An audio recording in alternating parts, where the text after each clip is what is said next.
पढ़ेंगे सीमांत अभिकर्मक या सीमांतकारी अभिकर्मक या होते सीमांत अभिकारक या लिमिटिंग रिएजेंट कहा जाता है। लिमिटिंग रिएजेंट, सीमांत अभिकर्मक,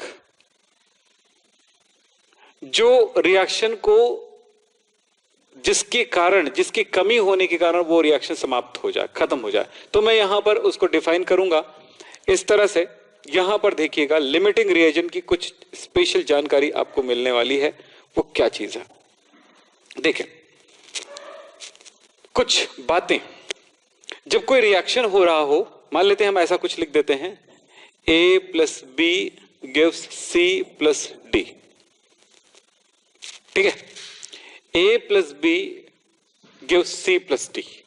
A एक रिएक्टेंट है, रिएजेंट है, B रिएजेंट है, C और D जो है प्रोडक्ट है।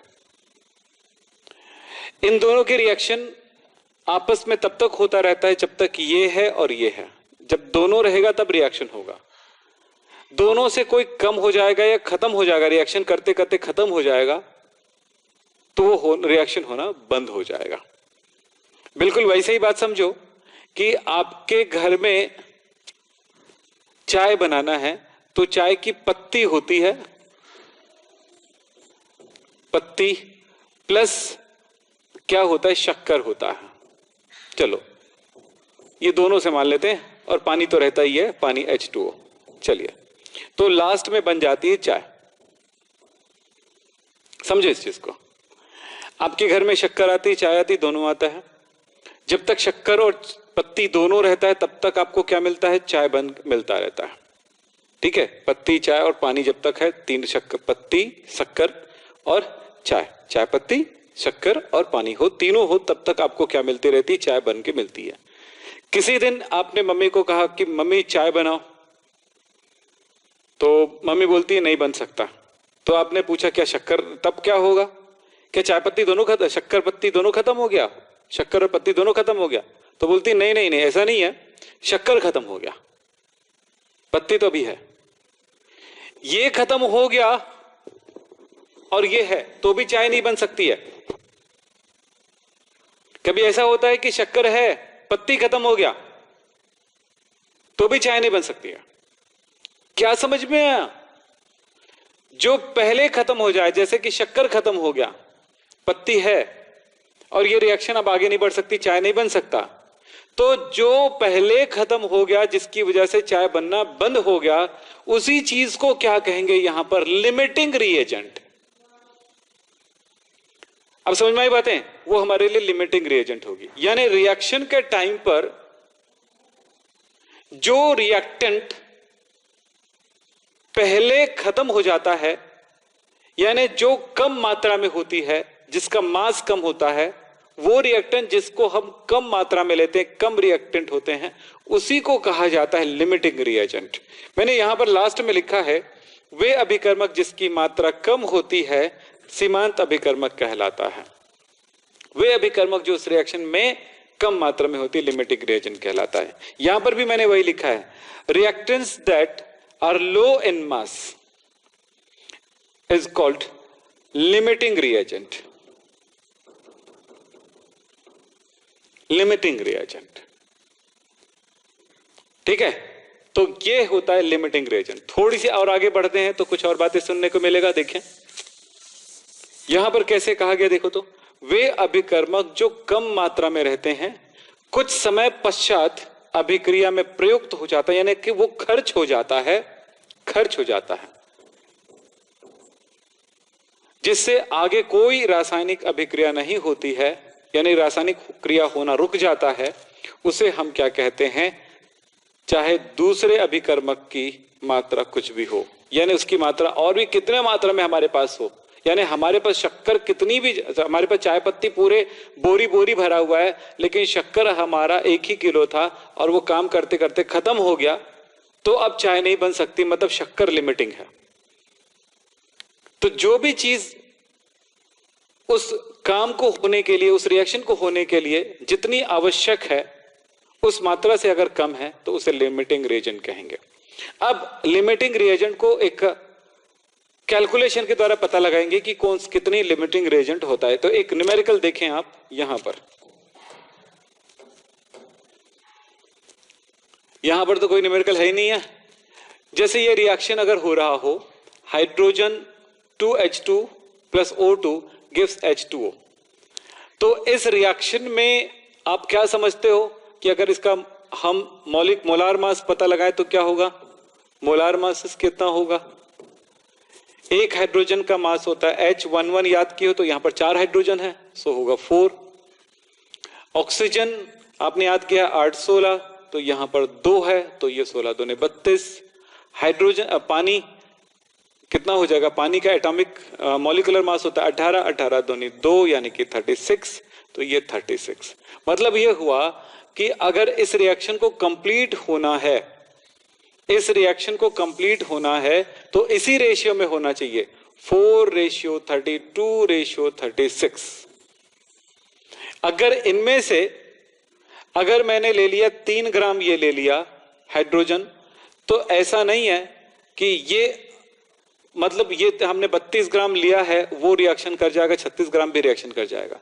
3 ग्राम के बेस पर ये तीनों ही क्या हो जाएगा? वो इससे इसकी कमी है, इसलिए इससे इनकी जो वैल्यू है कितनी मात्रा में रिएक्शन करेगी वो इससे कंट्रोल हो जाएगा। यस, इससे कंट्रोल हो जाएगा, लिमिटिंग से कंट्रोल होता है। अगर मैंने लिया 30 ग्राम ये ले लिया तो ये दोनों कंट्रोल होगा इससे, क्योंकि उसकी आवश्यक मात्रा से वो कम है। अब ये चीज तो बात समझ में कम आती है जो मैंने बताया, तो ये बहुत ही बेहतर तरह सब समझ में आएगा जब मैं कोई न्यूमेरिकल आपको कराऊंगा। जैसे एक न्यूमेरिकल मेरे पास है, चलो देखो इसमें क्या कहा गया है उसको ध्यान से सुनिए। 50 किलोग्राम N2 10 किलोग्राम H2 को मिलाने पर NH3 उत्पादित होती है। समझेंगे? 50 किलोग्राम मेरे पास नाइट्रोजन गैस है, 10 किलोग्राम हाइड्रोजन गैस है, और इनकी आपस में रिएक्शन कराएंगे तो अमोनिया बनती है। Ammonia is produced by mixing 50 kilogram N2 and 10 kilogram H2. ये है, हम जानते हैं इतना। तो यहां पर कितना लिया गया? इसको 50 किलोग्राम लिया गया और इसको इतना मिला गया तो इतना मिला। पूछा मतलब हमने इतने किलोग्राम हमने दोनों को लिए हैं। अब पूछा जा रहा है कि अमोनिया बनने वाली अमोनिया गैस की गणना कीजिए। मतलब कितना अमोनिया प्राप्त होगा ये पता लगाना है, और पता लगाना है सीमांतकारी अभिकर्मक कौन सा है, लिमिटिंग रिएजेंट कौन सा है। इसमें लिमिटिंग रिएजेंट पता लगाना है। तो चलिए सबसे पहले हम कुछ काम करना शुरू करते हैं। बस ध्यान से देखते जाइएगा मैं क्या करूंगा, उसके बाद आप इन पे प्रैक्टिस करिएगा 2 से 3 बार और आपको बन जाएगा आपसे। चलो देखते हैं, ध्यान दीजिएगा।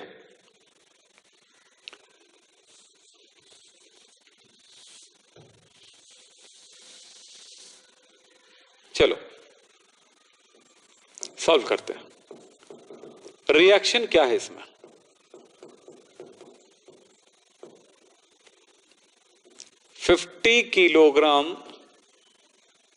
मैं रिएक्शन ही लिख देता हूं। N2 plus H2 gives 2NH3। ये रिएक्शन होगा, ये रिएक्शन होगा। रिएक्शन तो जानते हो, हाइड्रोजन नाइट्रोजन की रिएक्शन कई बार पढ़े हो, तो ये रिएक्शन होगा इसका। इस रिएक्शन के बेस पर हम क्या जानते हैं? हम इसकी मोलार मास जानते हैं। तो हम इन दोनों के बीच बताया गया है ना, तो हम तीनों का पहले फिलहाल जो भी आप चाहें तो इसके लिए मान लेते हैं M1 कितना होगा? नाइट्रोजन का 14 होता है तो 14 इंटू 2 28, 14 दूनी 28। M2 यानी कि हाइड्रोजन का मास, मोलार मास कितना होगा? हाइड्रोजन का 1 होता है तो 6 12 तो 6। अमोनिया कितना हो जाएगा? नाइट्रोजन 14, हाइड्रोजन का टोटल हो गया 3 यानी कि हो गया 17। 17 इंटू 2 7 दूनी 14 और 1 कितना होगा? 3 34। तो कितना हो गया? M3 is equal to 34। ये हुआ। अब इस बेस पर हमें यह पता लगाना होगा कि इसमें लिमिटिंग रिएजेंट कितना है। तो हम दोनों के बीच में कंपेयर करके देखते हैं पहले, कौन सा, हाइड्रोजन और नाइट्रोजन के बीच में। तो अभी लिमिटिंग रिएजेंट पता लगाने के लिए हमें क्या करना पड़ेगा, जस्ट आगे बताऊंगा तो क्लियर हो जाएगा। तो मुझे यहां पर W यानी कि W1 कितना दिया गया है, 50 किलोग्राम। तो मैं एक काम करता हूं, इसका मास मैं पता लगा लेता हूं। आप बोलेंगे सर इसमें दिया है, नो नो नो, उसको यूज नहीं करना। या तो इसका वैल्यू 10 किलोग्राम रखो, इसको पता लगा लो, क्योंकि हो सकता है कोई ज्यादा दिया हो। 50 किलोग्राम की जरूरत है, हमने लिए हैं, और हो सकता है कि हमको इतनी 50 की जरूरत, 10 किलोग्राम की जरूरत ना पड़े, या 10 किलोग्राम से ज्यादा की जरूरत पड़े। तो हमको रियल में कितने जरूरत है इसकी, वो पता लगाते हैं। 50 किलोग्राम नाइट्रोजन की रिएक्शन हाइड्रोजन गैस से कराते हो तो कितने की जरूरत है, ये पता लगाएंगे। सो आप फॉर्मूला तो जानते हो, क्या होगा, mass by mass, molar mass by molar mass. तो कितना होगा, W2 by W1 is equal to M2 by M1। ऐसा भी लिख सकते हैं, हमने लिखा था W1 बाई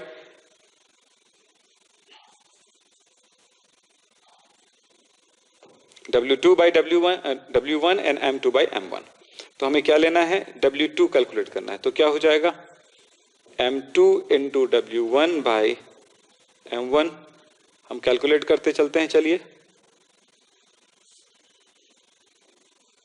कितना होगा, W2 is equal to M2 है 6, W1 कितना है 50 डिवाइडेड बाई M1 है 28। कैलकुलेट करके देखिए कितना होगा, चलिए बोलो जल्दी से कैलकुलेट करो।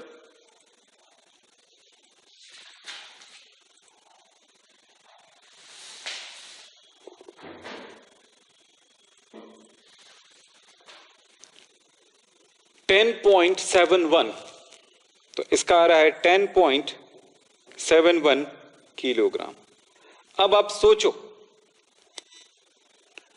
सोचो यहां पे क्या हो रहा है कि 50 gram nitrogen gas, 50 kilogram nitrogen gas के लिए हमें हाइड्रोजन 10 किलोग्राम नहीं चाहिए था, कितना चाहिए, 10.17 किलोग्राम, यानी 10 किलोग्राम से ज्यादा चाहिए।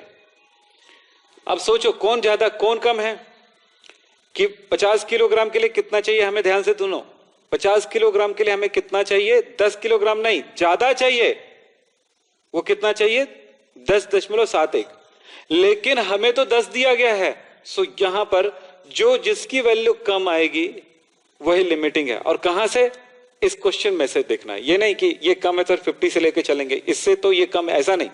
हमें हाइड्रोजन गैस कितना चाहिए था, WH2 कितना चाहिए था, हमें 10.71 किलोग्राम चाहिए था। 50 ग्राम अगर आपको नाइट्रोजन को यूज करना है, 50 किलोग्राम नाइट्रोजन को यूज करना है, ध्यान से सुनो मेरी बातें, यहीं पर गड़बड़ होता है, दिमाग मैच नहीं करता है। 50 किलोग्राम मुझे नाइट्रोजन को यूज करना है पूरा का पूरा, तो हमें ये कितना लेना चाहिए था, हमें 10.71 किलोग्राम लेना चाहिए था मुझे। लेकिन इन्होंने क्या करा, उतना किलोग्राम नहीं लिया। तो इस प्रकार से हमें मिल चुका है लिमिटिंग रिएजेंट।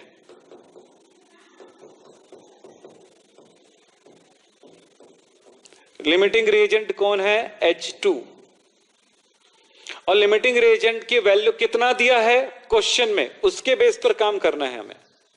कितना दिया है लिमिटिंग रिएजेंट का वैल्यू कितना दिया है, देखो तो लिमिटिंग रिएजेंट का मास कितना है, मास ऑफ लिमिटिंग रिएजेंट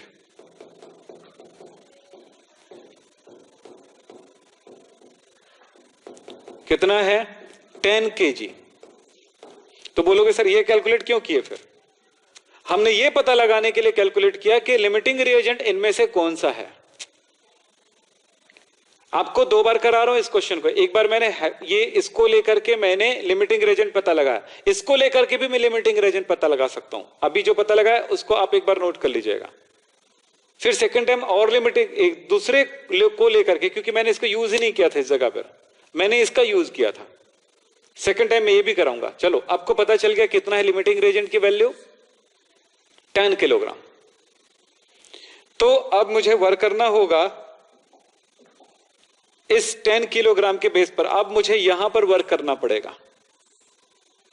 तो मुझे limiting reagent W of H2 is equal to मुझे मिला है 10 kg। तब मुझे पता लगाना होगा W3, क्योंकि ये पूछ ही रहा है कि उसमें अमोनिया गैस कितनी बनेगी। तो लिमिटिंग रिएजेंट के बेस पर प्रोडक्ट का वैल्यू, प्रोडक्ट का मास कैलकुलेट करना होता है, इस पर नहीं, क्योंकि ये तो खत्म हो गया, ये खत्म हो जाएगा, 10 किलोग्राम तक ही यूज हो पाएगा। समझ रहे हैं ना, ये 10 किलोग्राम तक ही यूज हो पाएगा, क्योंकि वो 10 ही किलोग्राम, इसके लिए 10 ही किलोग्राम लगेगा। ठीक है, तो ये पता चल गया। तो इसके बेस पर आप कैलकुलेशन करो कितना, तो क्या होगा बोलो, इन दोनों के बीच काम करेंगे। चलो M2 बाई, मैं W के बेस पर काम करता हूं, H2 by W3 is equal to M2 by M3। So हमारे पास कितना हो जाएगा, W3 लेना पड़ेगा, तो हो गया H2 into M3 by M2 is equal to W3। W3 की वैल्यू पुट करना है, तो W3 इज इक्वल टू कितना हो गया, अब वैल्यू पुट करो W3। H2 का मास कितना है 10 kg, इंटू M3 कितना है 34, और M2 कितना है बोलो, कितना, कहां पे गया, 6। अब कैलकुलेट करके बताओ कि कितना लगेगा, 334 बचा 6, 340 बाई 6, 334, 340, 340 बटा 6, 56.66।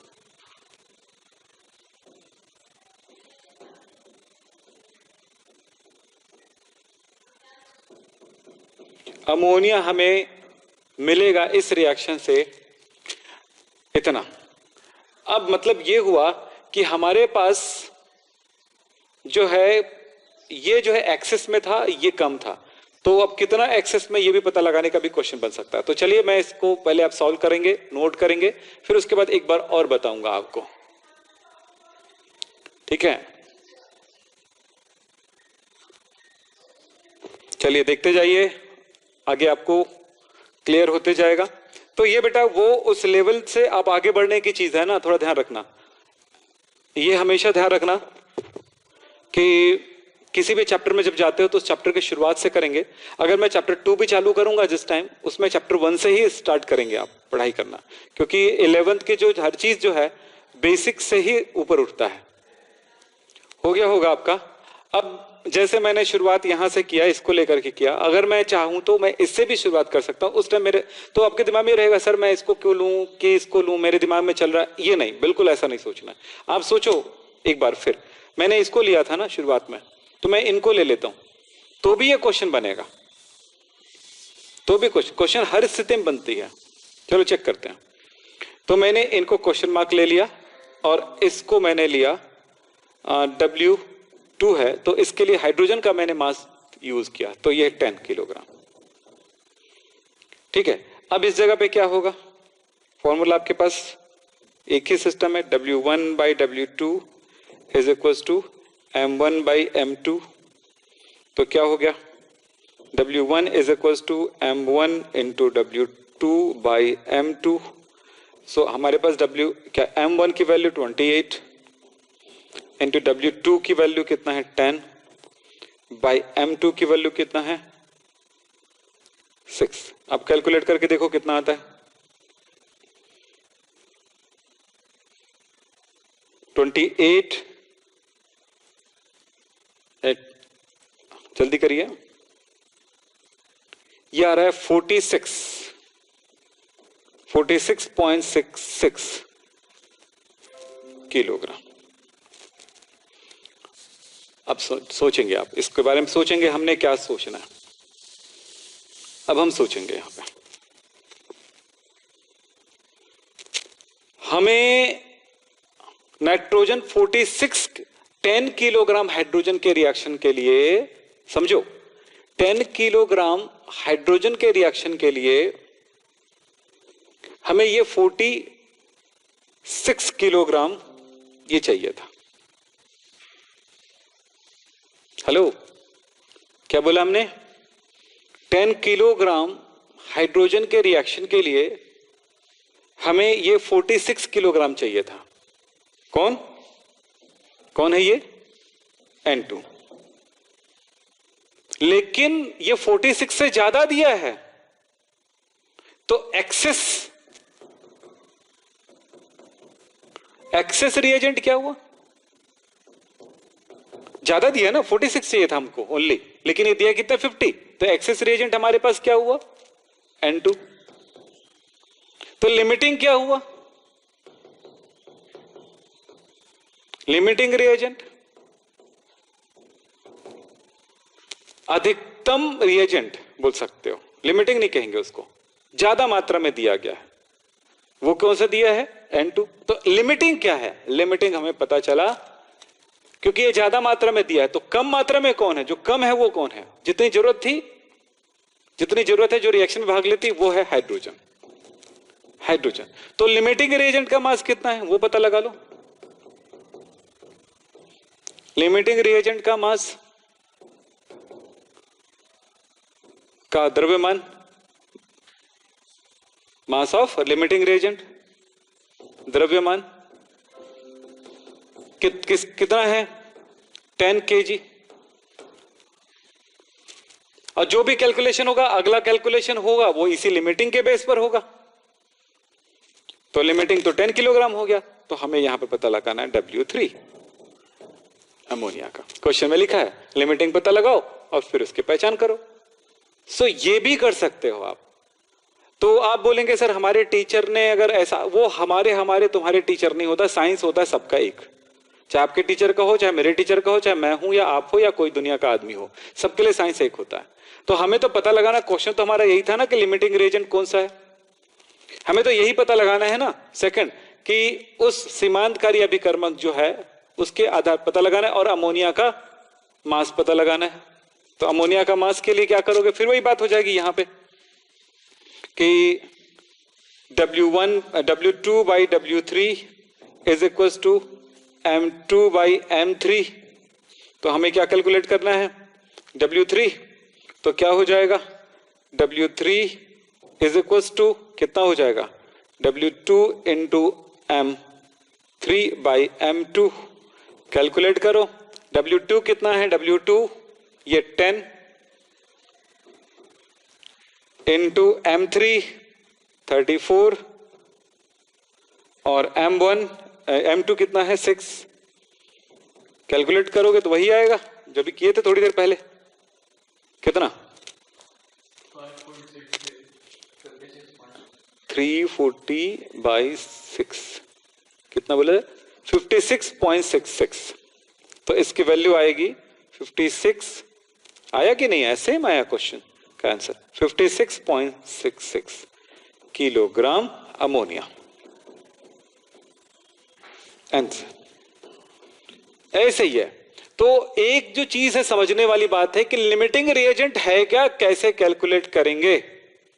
क्वेश्चन का तो कोई रेंज है, आप बुक खोलो भैया, बुक के बगैर नहीं कर सकते। हम कितने क्वेश्चन आपको देंगे और कितने क्वेश्चन पे आपको काम कराएंगे। हमारा काम है एक कॉन्सेप्ट तैयार करना, एक कॉन्सेप्ट को आपके दिमाग में डालना और उसको सिखाना और समझाना। उसके बाद आपको काम करना है, ये नहीं सोचना। बिल्कुल मैथमेटिक्स है, ये भी गणित है एक तरह का, जिसमें आपको कुछ स्टेप सिखाए जाते हैं और बाकी काम आपको करने होते हैं। तो वो आप करेंगे आप। तो चलिए आगे चलते चलते हैं। तो और भी क्या चीज है वो क्लियर कराते जाता हूं। चलो ठीक है। एक क्वेश्चन देखो, दो तरह से हमने सॉल्व किया और दोनों कंडीशन में सेम बातें आई है ना। लिमिटिंग रिएजेंट पता चल गया और प्लस अमोनिया की मास पता चल गया। चलो और क्वेश्चन करते हैं। इस क्वेश्चन को देखो और क्या आप सोच सकते हो कि इसको बना सकते हो? एक बार पढ़ो और एक बार मैं थोड़ा सा टाइम देता हूं आपको पढ़ने के लिए। एक बार पढ़ो, चलो जल्दी से, बाद में पढ़ लेंगे नहीं। ये क्लासरूम है, इस क्लासरूम में आपको पढ़ना है। क्या लिखा हुआ है? 1.02 ग्राम mg, mg मतलब मैग्नीशियम, ध्यान से सुनना। 1.02 ग्राम, ग्राम नहीं लिखा हुआ है, थोड़ा ध्यान दीजिएगा। ग्राम, ग्राम मैग्नीशियम को बंद बर्तन में जलाते हैं जिसमें 0.5 ग्राम O2 है। फाइंड आउट, ज्ञात करना है, ज्ञात कीजिए। फर्स्ट है कौन सा अभिकर्मक अधिक मात्रा में शेष रहता है, और दूसरा लिखा आधिक्य अभिकर्मक कौन सा है, एक्सेस रिएजेंट कौन सा है, रिएक्टेंट कौन सा है। तो चलो देखिए, burn 1.02 gram magnesium in a closed vessel containing 0.5 gram O2. Find out, first है which reactant remains in excess, second mass of excess reactant. चलो पता लगाओ। reactant मतलब reagent ही होता है, excess reagent पता लगाना है यहाँ पे। लिमिटिंग रिएजेंट पता लगाओ चाहे रिएक्सेस पता लगाओ, एक ही मतलब है। आपको समझ में आ चुका होगा कैसे करना है। इसके लिए एक रिएक्शन लिखना पड़ेगा और उस रिएक्शन के बेस पर काम करना पड़ेगा। चलो कोशिश कर रहे हो। हम आपसे चाहते हैं कि थोड़ी सी आप अपना पेन चलाना सीखो। तो चलो एक बार थोड़ा सा पेन चलाओ, फिर बताते हैं आपको।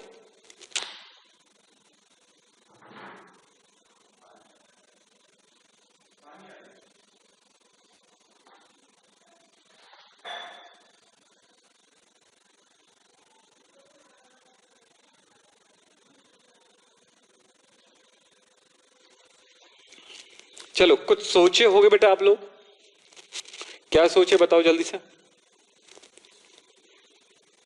पहली बात तो है भैया इसका रिएक्शन क्या होगा।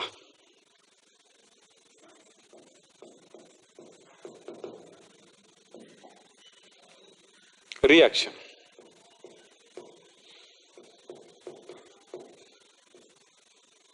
रिएक्शन Mg है, इसको आप जलाओगे तो क्या बनेगा, MgO बनेगा। बैलेंस कर देता हूं मैं इसको हाफ लिख करके। चलिए आपको क्या पूछा गया है इसमें, अधिक मात्रा में शेष रहता है, मतलब आप लिमिटिंग रिएजेंट को नहीं पता लगाना है, एक्सेस रिएजेंट को पता लगाना है। चलो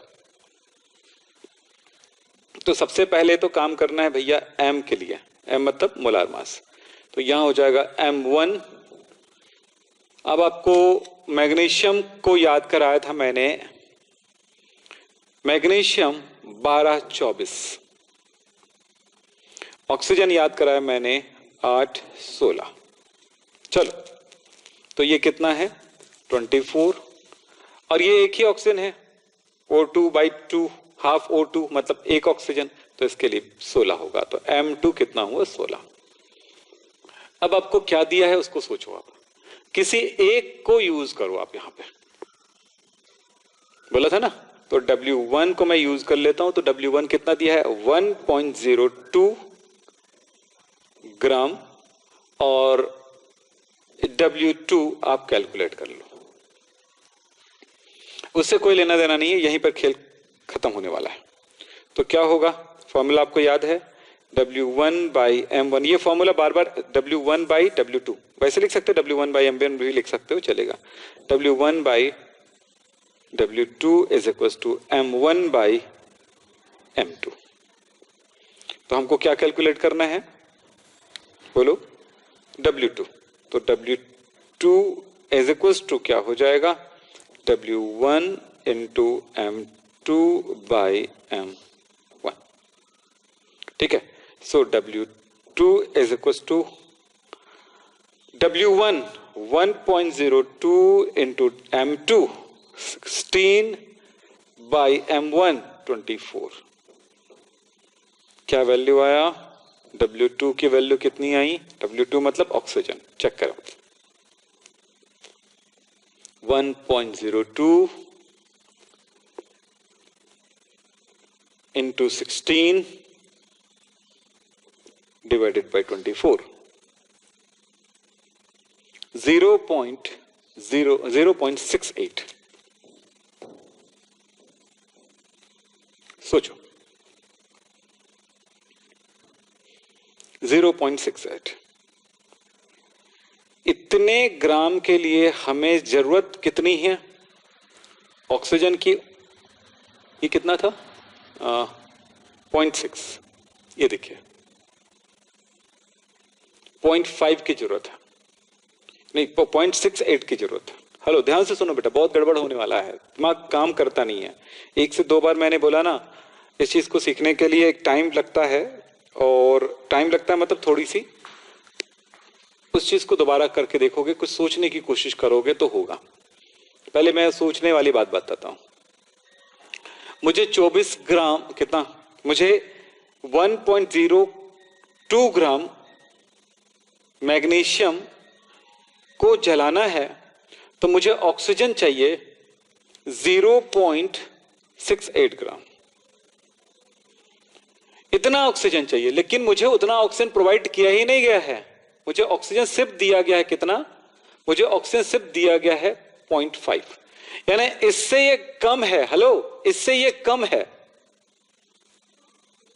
कम है। मतलब ये हुआ कि यहां पर लिमिटिंग रिएजेंट कौन सा है?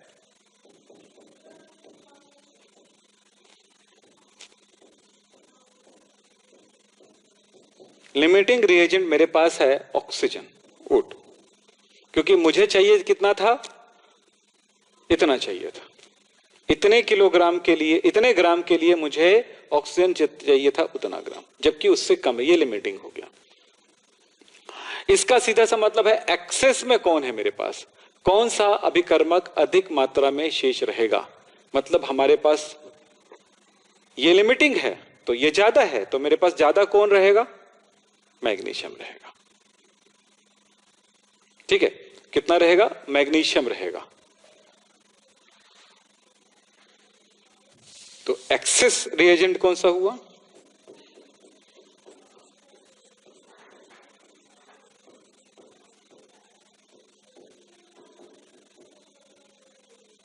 एक्सेस रिएजेंट कौन सा है? Magnesium, Mg। अब सवाल ये आता है कि कितना शेष रहेगा। इन्होंने पूछा है आधिक्य अभिकारक का भार, मास ऑफ एक्सेस रिएक्टेंट, उसका वेट निकालना। हमें कैलकुलेशन को और आगे ले जाना पड़ेगा, उल्टा करना पड़ेगा। मतलब मुझे जितनी मात्रा मुझे ये लिमिटिंग की दी गई है उसको यूज करना है। चलो मैं दिखाता हूं आपको। तो इसको मान लेता हूं W3 कैलकुलेट करना है मुझे, और इसका मैं मान लेता हूं W4 कितना दिया लिमिटिंग रिएजेंट। लिमिटिंग रिएजेंट जितना दिया है उसके बेस पर मुझे इनको कैलकुलेट करना है। इसको कैलकुलेट कर लूंगा तो मुझे कितने की, इतने को रिएक्शन कराने के लिए कितने की मुझे इसकी जरूरत है यह पता लगा लूंगा। चलो करते हैं, फिर बात करते हैं। तो कितना होगा? फिर होगा W4 बाई W3, और दूसरी तरफ हो जाएगा, ये इसके लिए होगा तो M2 बाई M1 कर देता हूं। तो W4 कैलकुलेट करना है तो M2 into W3 by M1। तो चलो कैलकुलेट करो। W4 is equal to M2 मतलब ये 16 इंटू W3 मुझे नहीं ओके यार, मुझे W3 कैलकुलेट करना है। मुझे W3 कैलकुलेट करना है ना, तो हो जाएगा ये W3 इज इक्वल टू कितना हो गया? W4 into M1 by M2। तो W3 क्या होगा बोलो? W3 कैलकुलेट करना है। तो W4 कितना दिया है मुझे? 0.5। M1 कितना दिया है मुझे? 24 बाई, और क्या चीज है मेरे पास? M2 कितना है? 16। चलो वैल्यू कैलकुलेट करके बताओ कितना होगा।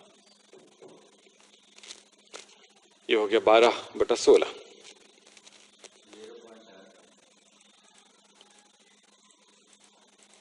0.75। 0.75। अब देखे, रियल में मुझे इसकी मैग्नीशियम की जरूरत कितने की थी? मुझे मैग्नीशियम की जरूरत थी मुझे कितना? ओनली 0.75। ये है 0.75। मुझे इसकी जरूरत थी ओनली, मुझे 0.75 ग्राम की जरूरत थी, क्योंकि मुझे दिया गया था ऑक्सीजन कितना?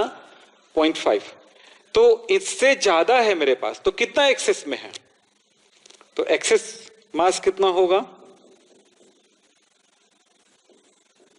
अधिकतम मास एक्सेस मास ऑफ mg कितना है? 1.05 माइनस 0.75 कितना हुआ? हाँ, 0.02 दिया है क्या? हाँ, 1.02। चलिए, तो कितना होगा?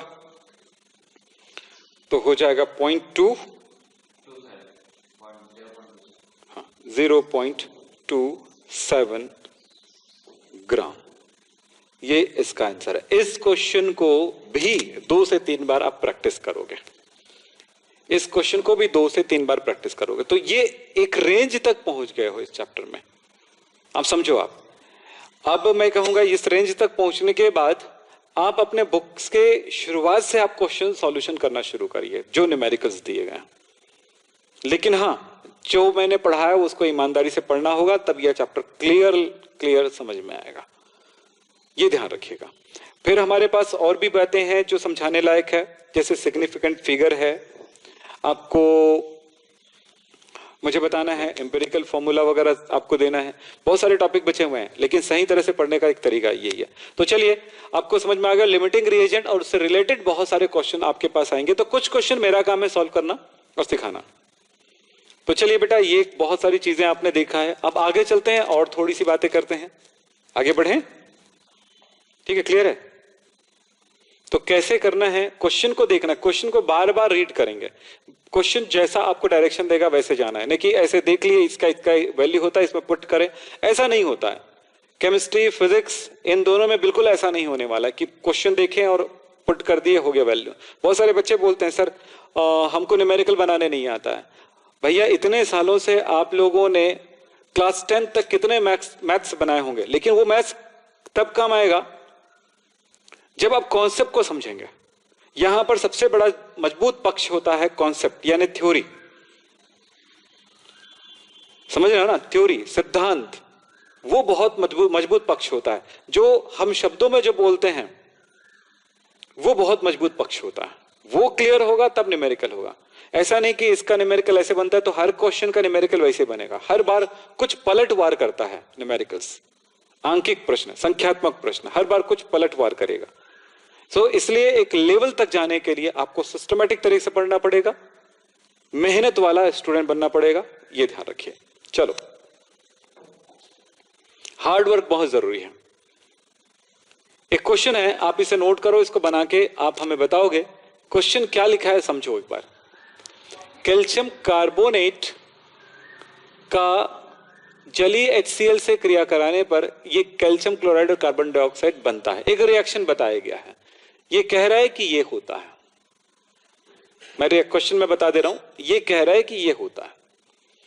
फिर आगे की बात होती है, बोल रहा है जब 250 ml 0.76 मोलार HCl 1000 ग्राम कैल्शियम कार्बोनेट से क्रिया करता है तो कितना कैल्शियम क्लोराइड बनेगा। इसमें लिमिटिंग रिएजेंट कौन सा होगा और कैल्शियम क्लोराइड के मोलों की संख्या कितनी होगी। जबरदस्त यार, अगर आप एक बार कोशिश करो और एक बार प्रयास के साथ इसको बनाने की कोशिश करो तो बिल्कुल 100% श्योर है कि इस क्वेश्चन को बना सकते हो। थोड़ा सा टाइम दे रहा हूं आपको सोचने के लिए, आप देखो और सोचो। चलो, आपके दिमाग के कसरत के लिए कुछ चीजें दे रहा हूं, टाइम दे रहा हूं, उसको बनाने की कोशिश करो। क्या कह रहा है यहां पर, बहुत सारी चीजें हैं। जैसे क्या लिखा है, 250 ml 0.76 मोलार HCl को 1000 ग्राम कैल्शियम कार्बोनेट से क्रिया कराया जाता है। यहां पर आपको लिमिटिंग रिएजेंट पता लगाना है। दूसरी बात है, आपने सॉल्यूशन पढ़ा है, सॉल्यूशन समझते हो ना, विलियन पढ़ा है पिछले क्लासेस में, जिसमें मोलारिटी पढ़े हो, तो मोलारिटी के बेस पर HCl का मास कैलकुलेट कर लो। चलो फिर मैंने आप हिंट पूरा कर दिए हैं। HCl कितना ग्राम है वो पता लगा लो। कैल्शियम कार्बोनेट का ग्राम वैल्यू तो दिया ही गया है। अब इसको सॉल्व करो। चलो, कुछ चीजें मैंने बोला है, इसका यूज करो, आप अपने आप बनेगा, ट्राई करो। इस रिएक्शन में सबसे बड़ी बात है इस रिएक्शन में कि इनका मास दे दिया गया है W1 1000 ग्राम, लेकिन इसका मास इस तरह से ना दे करके वो कुछ खेल खेल रहा है आपके साथ ये। सो आपको इसके बेस पर एक कैलकुलेशन करके रख लेना है, वो है कि इसका मास कैसे पता लगाएंगे सर, यही क्वेश्चन है ना। तो आपको पता है m is equal to WB into 1000 by MB into V। ये हो गया V, ये हो गया M, और क्या चाहिए MB भैया आपको निकालने आता है भैया, कितना होगा, क्लोरीन का होता है 1735, तो कितना होगा 35, तो 36 हो जाएगा, 36.5, सब कुछ वैल्यू मिल गया। तो बताओ क्या करोगे। तो WB इज इक्वल टू, ये पूरा मल्टीप्लाई हो जाएगा M into MB into V divided by 1000। तो WB आप कैलकुलेट कर लो। M कितना दिया 0.76 इंटू MB कितना है 36.5 इंटू V 250 डिवाइडेड बाई 1000। ये कितना हो गया, 1 टाइम जाएगा और ये 4 टाइम जाएगा। मल्टीप्लाई करो फिर डिवाइड कर दो 4 से।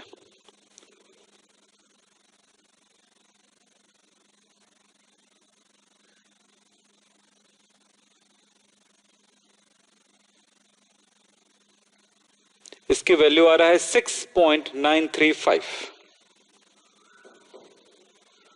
6.935 ग्राम। अब बन गया, पूरा का पूरा खेल हो गया क्लियर।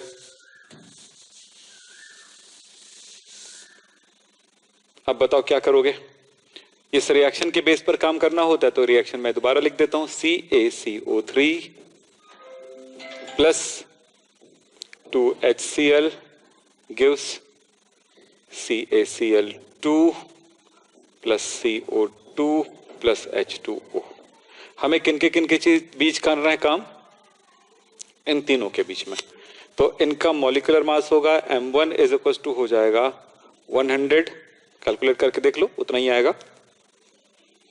इसका होगा 36 इंटू 2, 36.5 इंटू 2 कितना हो गया, ये 0 हो गया, 6 दूनी 12, 13 हो गया, और 3 दूनी 6, एक साथ हो गया 73।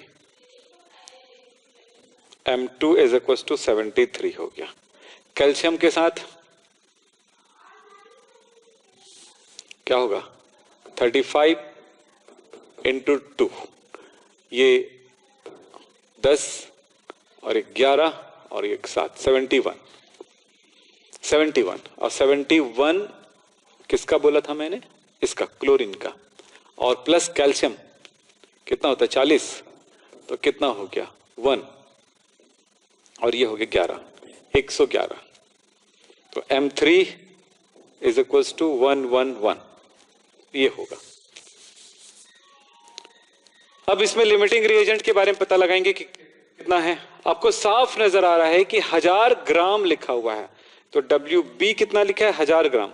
देखो सीधा सा जवाब दे रहा हूं, 100 ग्राम के लिए कितना लगता है 73 ग्राम। साफ नजर आ रहा है 100 ग्राम के लिए 73 ग्राम लगेगा ये, ठीक है। तो इसके 1000 ग्राम के लिए कितना लगेगा 730 ग्राम लगेगा, तो वो तो ऑलरेडी कम आ रहा है। कितना आ रहा है 6.9। मतलब क्या है, सीधा सा मतलब ये है कि लिमिटिंग रिएजेंट आपको पता चल गया। लिमिटिंग रिएजेंट ये है, लिमिटिंग रिएजेंट ये है। तो लिमिटिंग रिएजेंट को बेस मानेंगे। तो हमें पूछा किसके साथ गया है, क्या पता लगाने के लिए बोला है, ये पता लगाने के लिए बोला है। तो लिमिटिंग रिएजेंट, तो इसको ले लें W2, इसके साथ कोई लेना देना नहीं, इसको कैलकुलेट करने के लिए पूछा भी नहीं गया है कहीं पे कि कितना यूज होगा, ये पूछा नहीं गया। सीधा सीधा कैल्शियम क्लोराइड कितना मोल लगेगा, तो उसका मास कैलकुलेट करेंगे। तो W2 6.935। चलिए, तो आपको इसका W3 ये कैलकुलेट करो, जल्दी करो, कितना आएगा। चलो सबके सब करो बेटा। हेलो, चलिए हो गया बेटा, कितना आया कैलकुलेट करोगे इसको, कितना हुआ, कितना हुआ। W3 इज इक्वल टू क्या हो जाएगा, W2 इंटू 11, क्या M3 होगा ना, मैं कवर कर देता हूं। W3 इज इक्वल टू क्या होगा 6.935 इंटू M3 इतना डिवाइडेड बाय 73, कितना होगा।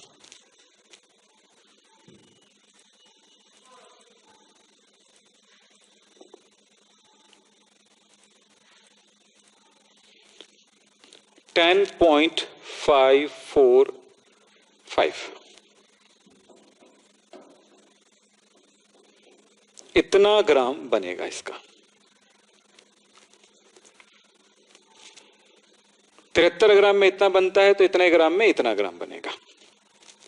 अब यहां पर सवाल आता है कि इसमें क्वेश्चन ये है कि कैल्शियम क्लोराइड की हमें क्या पता लगाना है, मोल बताना है, नंबर ऑफ मोल कैलकुलेट करना है, ना कि आपको उसका मास। तो मोल कैसे कैलकुलेट करते हो आपको पता है, मोल इज इक्वल टू होता है, फॉर्मूला है N is equal to W/M। तो W कितना आया 10.545 बाई M। M कितना है, ये है इसी चीज का, कितना है इतना, तो डिवाइडेड बाई 111 आ रहा है 0.095।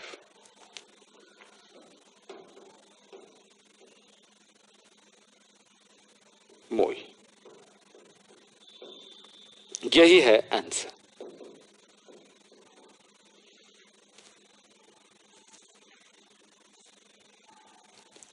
अब जिसने भी लिखा है अगेन, उनको मैं कहना चाहूंगा कि आप देखो, आपको वर्क करना है, आगे चलें। इसी तरह से आपको क्वेश्चन को 2-3 क्वेश्चन दिया है, इसको तीनों क्वेश्चन को दोबारा लिखो अपनी कॉपी में, रैंडमली लिखो आप आगे पीछे, और फिर उसको सॉल्व करो। तो लिमिटिंग रिएजेंट क्या है, कैसे हम उसको उसके बेस पर हम काम करते हैं किसी रिएक्शन में, वो पता लगाना है, बहुत इंपॉर्टेंट है। इस तरह के क्वेश्चन पहले तो थ्योरेटिकल क्वेश्चन भी आते हैं कि लिमिटिंग रिएजेंट होता है क्या, व्हाट इज लिमिटिंग रिएजेंट, इस टाइप का क्वेश्चन आएगा। रिएक्शन आपको मैंने क्वेश्चन बताया, उस बेस पर आपको बनाना है, और दुनिया भर का क्वेश्चन आपके बुक में पढ़ा हुआ, उसको सॉल्व करिए आप। बहुत जरूरी है उस क्वेश्चन को सॉल्व करना। तो आज की बातें बस यहीं तक। तो आप नई ज्वाइनिंग की हो इस चैप्टर में या इस क्लास में, तो आपको तो यहां तक पहुंचने के लिए कुछ वीडियोस हैं, उनको करना पड़ेगा और लिख के देखना पड़ेगा, अपना नोट्स भी बनाइए। तो आज की ये क्लास यहीं पे समाप्त करते हैं। नमस्कार, धन्यवाद, थैंक यू।